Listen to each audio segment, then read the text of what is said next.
Hi everyone. Chapter 21, Ravi. Coach Victorine comes rushing over to help me. Get the first aid kit, he yells. Everyone crowds around. I check myself, but nothing's broken. There's no blood, just a painful spot on my shoulder where the ball struck me. A terrible thought suddenly occurs to me. My glasses. But when I reach into my pocket and pull them out, I am relieved to see that they are not broken either. What happened out there, Sam Ream? Says Coach Victorine. You forget what game we're playing? Sorry, Coach, Dylan says. The ball must have been wet or something. It just got away from me. I didn't mean to hit him, honest. It's nothing, I say, standing up and brushing myself off. Please, can I bat again? But Coach Victorine won't allow it.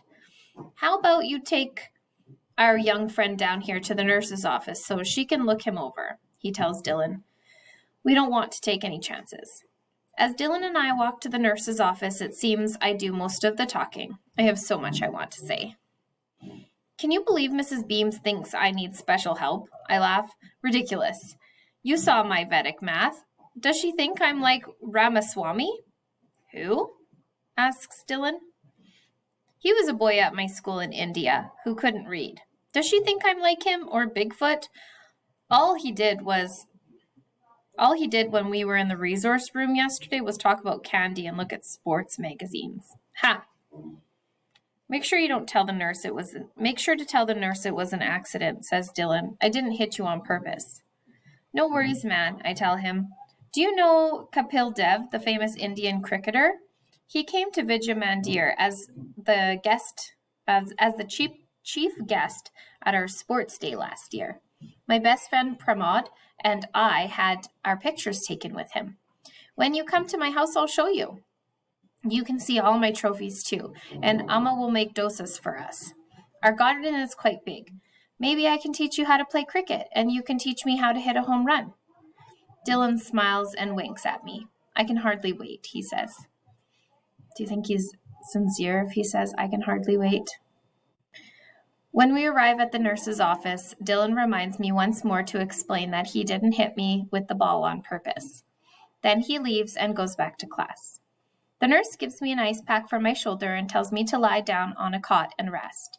I close my eyes for a while, and when I open them again, there's a girl in a green uniform standing in the doorway, holding my backpack and jacket. She's from my class, but I don't remember her name. Mrs. Beam told me to bring Ravi's stuff in case he has to go home early, she tells the nurse. I'm fine, I say, sitting up. I don't need to go home. The bell rings. The fifth graders start coming down the corridor toward the lunchroom. The girl in the green uniform puts my things on a chair and leaves. Please, I beg the nurse, can I go to lunch now? Nothing is going to prevent me from eating my lunch with Dylan Sam Ream. If you're sure you feel up to it, says the nurse. Let me get you a fresh ice pack to take with you. It will help keep the swelling down. The nurse takes so long preparing the ice pack that by the time I get to the lunchroom, Dylan has already bought his lunch and is sitting at the table in the corner by the window shooting straw papers with his friends. I look at the menu board on the wall. Today they are serving something called chili. I see someone eating a bowl of soup filled with red beans and tomatoes. In India, we call this kind of soup rajma. It's more of a North Indian dish, but Amma makes it sometimes anyway, adding plenty of cumin seeds and black pepper to make it spicy. Rajma is served with rice, but American chili is served with some kind of yellow bread that looks like cake. I have my tiffin box with me, but I grab one of the plastic trays anyway and tuck it under my arm. I have a plan I'm certain that will help me fit in. Bigfoot is sitting at the same table where I sat on my first day. I walk past him straight to Dylan's table. I recognize some of the other faces, Robert, Princenthal, and Keith Campbell, Tim or Jim, Tom Dinkins, and the red-headed boy called Jax. Excuse me, can you make some room for me, please? I ask Tom Dinkins, who's sitting next to Dylan. Tom Dinkins looks at Dylan. You heard the man. Move over, Dink, he says Dylan. Then he laughs and snaps his head back to shake his hair out of his eyes, Bollywood style. I wonder if Amma would ever let me grow my hair long like that. Tom Dinkins moves over, and I sit down on the bench next to Dylan. I place the plastic tray in front of me, unbuckle the lid, open the top compartment of my tiffin box, and transfer the creamy white Raida?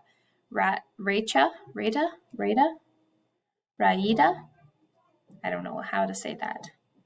Into one of the small square sections of my tray. I smile. Finally, where I belong. How do you think that's going to go? Chapter 22. Joe. It was an accident, Dylan tells Mrs. Beam when he comes back from dropping Ravi off at the nurse's office. Yeah, right.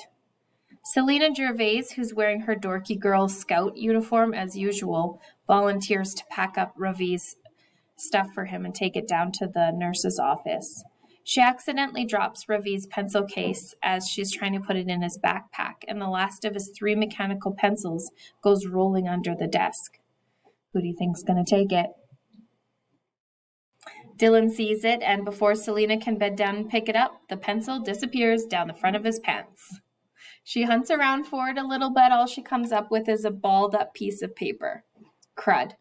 It's that stupid cartoon that Dylan drew. Why hadn't I thrown it in the wastebasket instead of dropping it on the floor? Before I can do anything about it, Selena tosses the crumpled-up cartoon into Ravi's backpack and zips it closed. 2 seconds later, she's out the door and on her way down to the nurse's office. At 11:30, the lunch bell rings. Wednesday is chili day. Einstein's chili isn't nearly as good as my mother's, but the cornbread is decent, especially if you put a lot of butter on it. Mom is standing near the door in her red and white striped apron when I get to the cafeteria, but when she sees me, she looks the other way. I have to give her points for that. Ravi is nowhere in sight. He might be still in the nurse's office, or maybe he went home. I get my lunch and head for the empty table near the trash cans, but Dylan steps in front of me. It's a good thing Coach decided to call the game, he says. If we'd lost, you would have paid for it big time. I know, I say. You told me. He grabs a piece of cornbread off my tray and stuffs it in his mouth. His eyes are pinned on me, like 2 thumbtacks on a bulletin board. What was it Mr. Barnes had said? The world is full of Dylan Sam Reams. I close my eyes and take a deep breath, trying to remember the rest. Wake up, Putty Tat, Dylan shouts in my ear. I jump, and Dylan laughs, shaking the hair out of his eyes. I wonder how much time he spends in front of the mirror every day. In 4th grade, our desks had been right next to the windows, and I'd see him checking out his reflection in the glass all the time. Once Mr. Barnes and I caught him doing it at the same time, and we both had to try hard not to laugh. Thinking about that jumpstarts my memory, and the rest of Mr. Barnes' advice comes flying back into my head. You have to find a way to keep him from getting to you, I whisper. What was that, Pud? Asks Dylan, grabbing another piece of cornbread off my tray. I look at Dylan and try to imagine that, instead of a crocodile, he's a harmless little rodent like a mouse or a chipmunk. I never noticed it before, but his ears are actually kind of small and round and set high on the sides of his head. And with his cheeks stuffed full of cornbread, he does look like a chipmunk. All of a sudden, instead of feeling nervous, I start to laugh. Dylan's eyes aren't sparkling anymore. They're cold and dark, like 2 lumps of coal. You want to tell me what's so funny, Pud? He asked.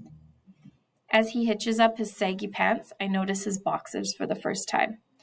Of all the things they could be decorated with today, polka dots or clover leaves, taxi cabs or buffaloes, he's wearing boxers covered with peanuts. Peanuts! My grandma has a family of chipmunks who live under her porch, and she always puts a bowl of peanuts out for them. Dylan Sam Ream, the crocodile turned chipmunk, standing there in his peanut boxers with his cheek full of cornbread, pushes me right over the edge, and I totally lose it. I haven't laughed this hard in a long time, and every time I think I'm done, I look at his little round ears and his peanut boxers. My stomach bunches up and it starts all over again. I'm laughing so hard I'm crying now. Dylan's an expert at dishing it out, but he hasn't spent much time on the receiving end. He's clearly not enjoying this. Kids are crowding around, laughing and shouting, and I don't even care that I don't have my earplugs in. This might be one of the all-time greatest moments of my life. I'm out of here, says Dylan. Mr. Barnes was right. I found a way to keep Dylan from getting to me, and it actually worked. For 1 second, I feel like I'm standing on top of the world, and then I hear the whistle blow. Break it up, my mom says, pushing her way through the crowd of kids. What's going on here? Joey, are you okay? When Dylan hears her voice, he turns around. His eyes are sparkling again. Poor Joey, he says. Here comes Mommy to save her little baby. Or maybe she needs to change his poopy diaper. Dylan looks at his old self again. He grins at me, shakes the hair out of his eyes, and walks away. So much for being on top of the world. I should have known it wouldn't last. Once a zebra, always a zebra. I look at my mom and shake my head. She just doesn't get it. Don't be mad at me, Joey. I thought you were in trouble, she says. I'm your mother. What am I supposed to do? Just stand there and watch? No, I say. You're not supposed to be here at all. I've lost my appetite. I can't even remember the last time that happened. My mom has to go break up a food fight on the other side of the cafeteria. So I put in my earplugs, carry my tray over to the table by the trash cans, and sit by myself. A minute later, Ravi shows up carrying his jacket and his backpack. I guess he didn't go home after all. I don't expect him to want to sit with me, but I can't believe my eyes when he walks over to Dylan's table and sits down right beside him.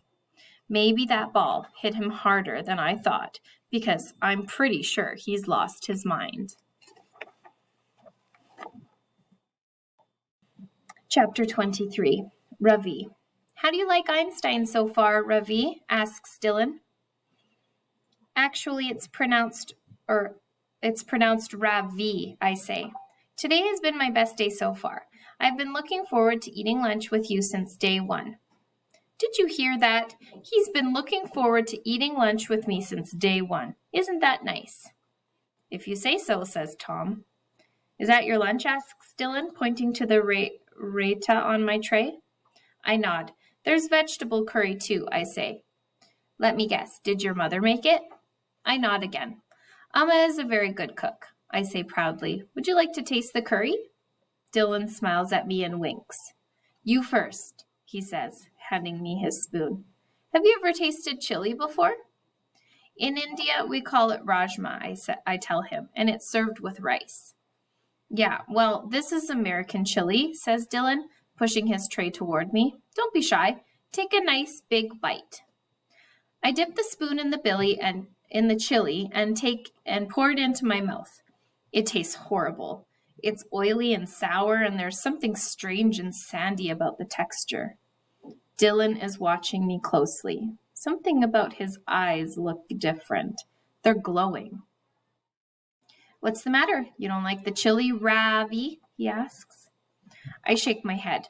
It doesn't taste like rajma, I say, unable to swallow the horrible substance. Must be all the hamburger meat they put in it, he says, slapping me on the back. I cough and spit the chili out on the table. What the heck? Says Jax, jumping up. I'm vegetarian, I cry, grabbing a sleeve of my jacket and wiping my tongue with it. I don't eat meat. For some reason, Dylan finds this funny. He starts laughing, and pretty soon all the boys around the table are laughing too. Well, I don't think it's funny. Amma would cry if she knew. And Prima? I don't even want to think about what she would say. Dylan had made me taste beef. How could he do that? Didn't he know from my surname that I'm Hindu and eating beef is a sin? My head is swimming. You should see your face right now, says Dylan. It's hilarious. Almost as funny as it was right before I winged you with that ball. Dylan screws up his face, squinting as he imitates the way I must have looked, trying to play baseball without my glasses on. I don't understand what's happening. Why is he being so mean? Pramod and I kidded with each other all the time, but never like this. Dylan starts rubbing his nose and imitating the way I speak. What you are about to witness is pure magic, a secret handed down from ancient